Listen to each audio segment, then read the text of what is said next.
Hi, I'm Nathan Tucker. I am a senior consultant at EY based out of New York. Thank you for having me. Nathan, how's it going? Doing well, doing well. Thanks for having me. We're excited to have you here. Let's jump right into it. So the first question we have for you, could you kind of explain your area consulting with EY, what you do, and kind of some of your day-to-day? Yeah, so I am involved in the business advisor group. We're actually going to be transferring to a new branding. It's actually going to be called consulting now come the start of the new fiscal year. And I work primarily in financial services. So what that means is the majority of my clients, they're big banks. I'm doing a lot of regulatory work, a lot of strategy work, but again, the focus again is who I'm working for. So I kind of jumped into it because I was a finance major back at BC. I wanted to use my major going forward, but it's funny, I just didn't want to do investment banking. So that's why I jumped into consulting. That said, for me, consulting, I work on so many different things. It's insane, but also really, really nice at the same time. Coming out of BC and not knowing what I wanted to do specifically, consulting was kind of the key for me. That was the go-to area that I knew that I would find at least some direction for what I could be doing later on in life. So I'll give you just like a taste of some of the work that I've done so far in consulting. I've done everything from regulatory mapping, AML work to strategic rapid profit transformations, figuring out how companies could cut their budget in certain areas, the general process improvement. Okay, you guys are doing this in 5-6 ways when you could be doing it in 2. Various different types of work. I've picked up a lot of different skills along the way too that honestly you kind of just jump into it and you learn as you go. That's probably the biggest skill of a consultant. Like, you must be a fast learner and a really good communicator. But yeah, from an overarching standpoint, I think financial services, working with big banks are my main clients. Not to say that I've had some very small clients as well, which is a little bit more personal at times, which is nice. Get exposure to a lot of executives, a lot of C-suite individuals, or just senior management, which has been really, really good, just from a communication standpoint and getting to, what is the bottom line? What is the so what of everything that you're doing? That's been really, really good. But yeah, I think overall, financial services, big banks must be able to learn really, really quickly. And the vast majority, like it's my experience has been all over the place, to be honest. Good. And briefly, can you give us like a quick, shot of what your day looks like? I doubt any day is typical, but if you had to kind of narrow it down into, the 9 to 5, 9 to 7, could you kind of discuss that? Yeah, so there's no one day. There's no specific day. Sorry, you're getting some New York background in this right now, but there's really no specific type of day for a consultant, and it's really project by project. So I can be on a project. My current project that was with, for example. So my day might start with a team huddle, maybe at like 8:30 in the morning. Get on the line with a partner, with a senior manager, being like, okay, these are directives for the day. This is the goals that we're trying to achieve for this week, for whatever time frame you want to be looking at. And we kind of just delegate. I'm going to be taking hold of this, and that. And we just drive. We keep grinding for maybe the next 4 to 5 hours, maybe connect with the client once in a while throughout the day. And then we drive until whatever deliverable is needed to get out for that particular day. We get it done, and then maybe have one more wrap up at the end of the day, just to either send to the client and be like, hey, this is what we accomplished, this is what we discussed, this is what the rest of the week is going to be looking at. But at the end of the day, it's very much dependent on the client, what the client needs, and how they feel comfortable. Some clients, they don't want to talk to you every single day. Maybe it's like a once a week, once every other week type of scenario, where clients could also want you on the phone at all times. If they have your cell phone number, they'll call you like my mom would be calling me to check up on me right now. It can be like that at times. So you just have to be very, very flexible. But the day-to-day, there's no particular day-to-day. I could be working 8 to 9 or 9 to 5. Absolutely. Good. So let's shift to question 2, more talking about your case team. Could you tell us what your case team looks like? So you're working with a current client right now, who's on the team, what's the size of the team and what are some various roles in the team?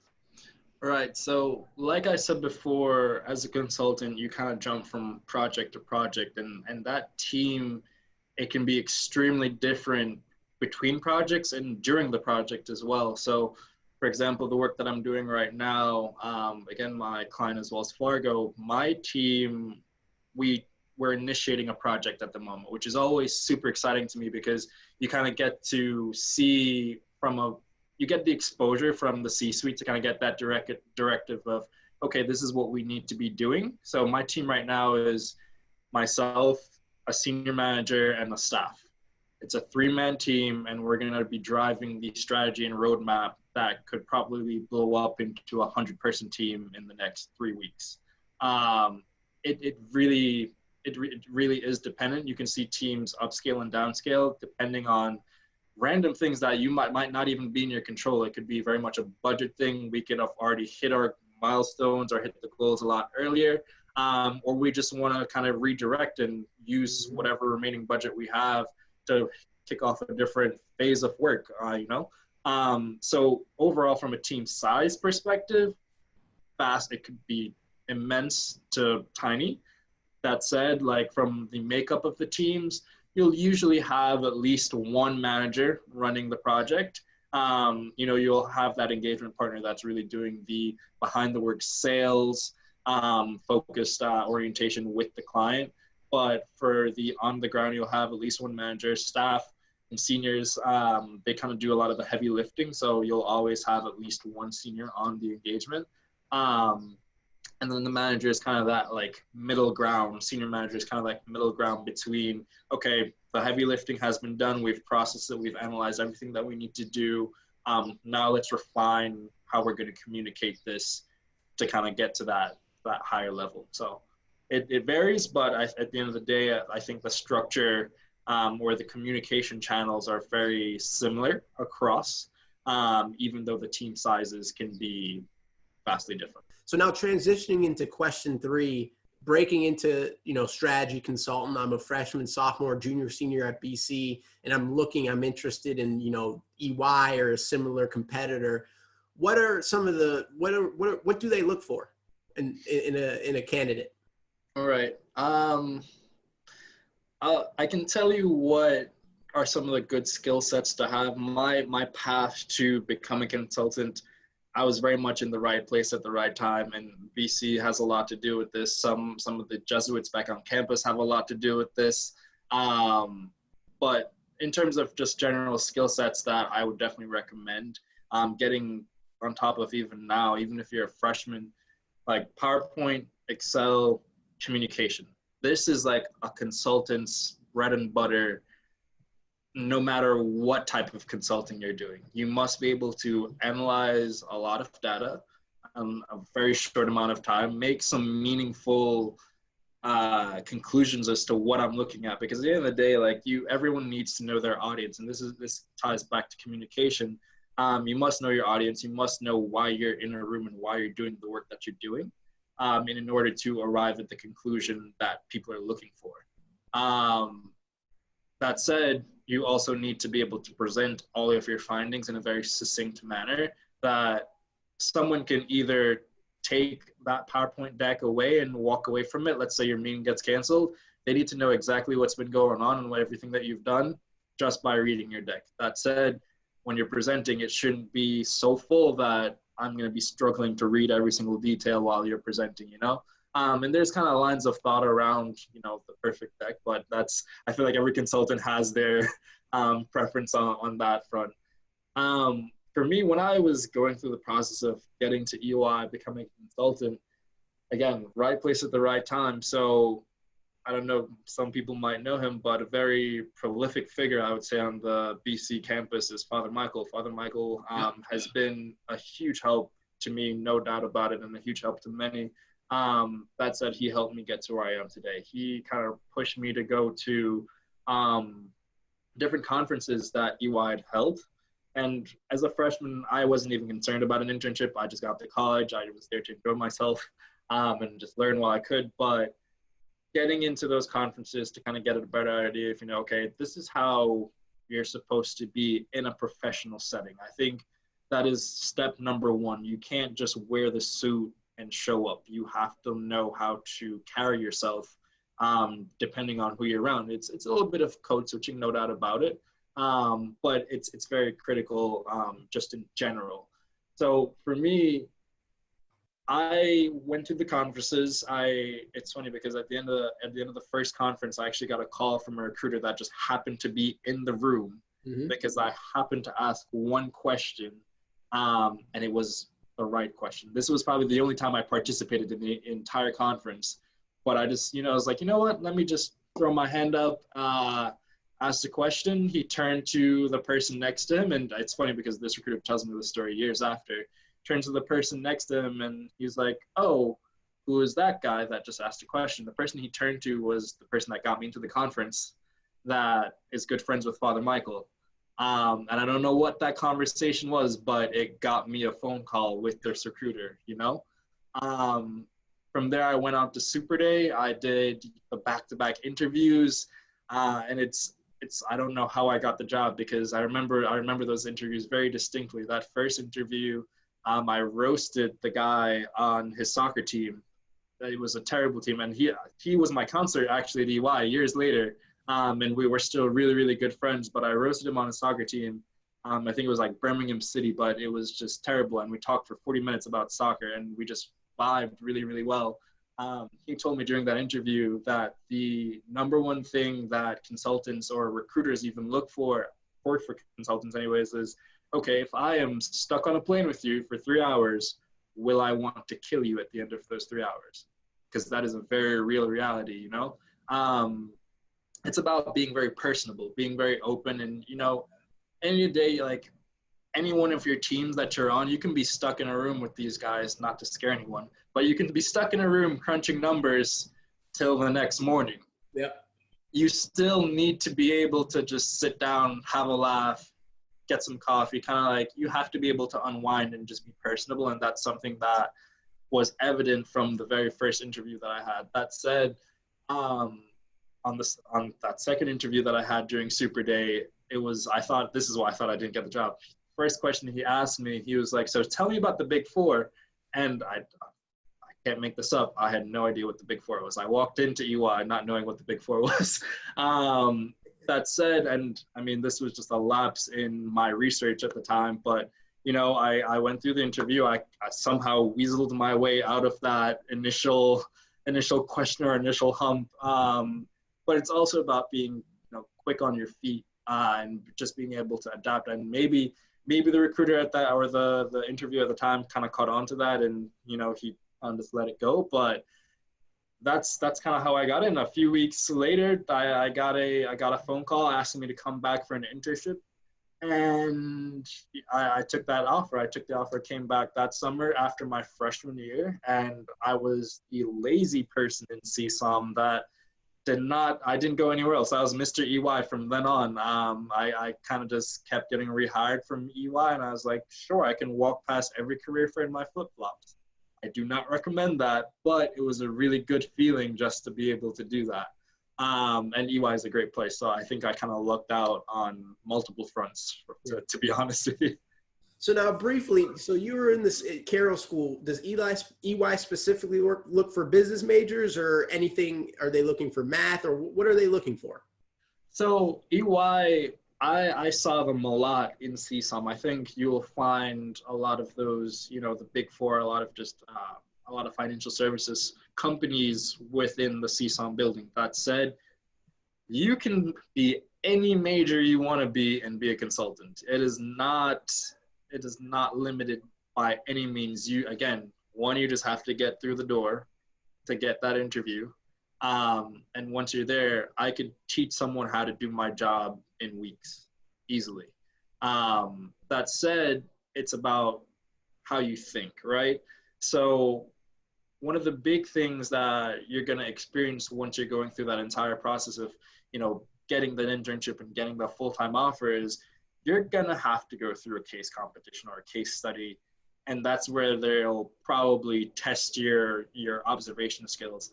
And for me, or just your analytics, for me, I remember it was odd for me because I don't think aloud, and that's very much something that you have to do in case competitions. You have to be able to, or just case studies, you have to just like say your entire thought process and go for it. But for me, I didn't even do that well my first, case interview. It was something around a credit card company expanding to like Latin America, and anyone that could just reason through like what a new business would need to look out for example, what are some of those risks, what are some of those like opportunities that this company could think about first. So we're talking about a credit card company here. You can look at data, spending data from past purchases, so you can make different offers, little things like that. And none of that is finance related. So I went into this saying, okay, maybe I can weasel my way through, have some background knowledge, none of it out the door. One of my good friends when I first started, he was an English major, sitting right next to me on the first day. And I tell you, I can't make it up. He was better than me at the job from the first few weeks. He just was a better thinker, and he knew how to kind of take in different aspects or different elements of the data that we were looking at to be like, you know what, we could probably draw conclusions in this way and this way, make some assumptions and come to a plausible conclusion, but that does not take any particular major at all. It's more so you get the degree, you get out and you go for it. This is a job that it requires a very diverse skill set, and teams are usually very diverse. So once you're a pretty smart, pretty witty individual, I think you can do this with ease. Sure. Transition to our question number 4. So I'll start out by saying I am assuming the big 4 now and some of your competitors. Yeah. That from day one. I made sure to do extensive research after that first interview there. So absolutely. I'm very well versed now. Well aware. So with that being said, what makes your firm unique versus some of the other top 3 in your world? It's funny that you asked that, because for me, I remember when I got the full-time offer from EY, my question wasn't, what makes it unique. I remember asking the question, why shouldn't I join this company? Tell out, and I was asking people that worked for the company. Granted, they were all like staff 1, staff 2s. I wasn't asking partners, tell me like the deepest, darkest secrets of your company. But EY has a lot of really good things about them that I'll always hold. So for me, I approached EY first because I remember that first day that I saw everyone in. CSOM has like a little atrium area where there are a bunch of different desks, and EY was just one of the desks out of the big 4 at the time. I think it was like EY, PwC, and maybe Deloitte had a desk there too. But EY was the only people smiling at me. They were the only people smiling. And, I was like, you guys have some snacks, I see. Seeing some smiles. I can vibe with that, that's really what started the connection for me. And EY will always say, they pride themselves on hiring really personable individuals. And to a very good extent, that's true. I don't think I've really interacted with anyone that's been, so far off that, it's just like, I never want to work with this person ever again. And there have been a person or two along those way, but you'll find that everywhere. But it's interesting. I'm just going to double back, because when I asked those questions before accepting my full-time offer, of why I shouldn't join this company, none of the answers that I got were anything special. You'll always have office politics. You'll always kind of have those days where you'll work till 3 a.m. And that'll be that. But none of it was singular to EY. Nothing was EY specific. So that for me was a big plus, to know that any of the issues that I could probably face, I'll face them everywhere.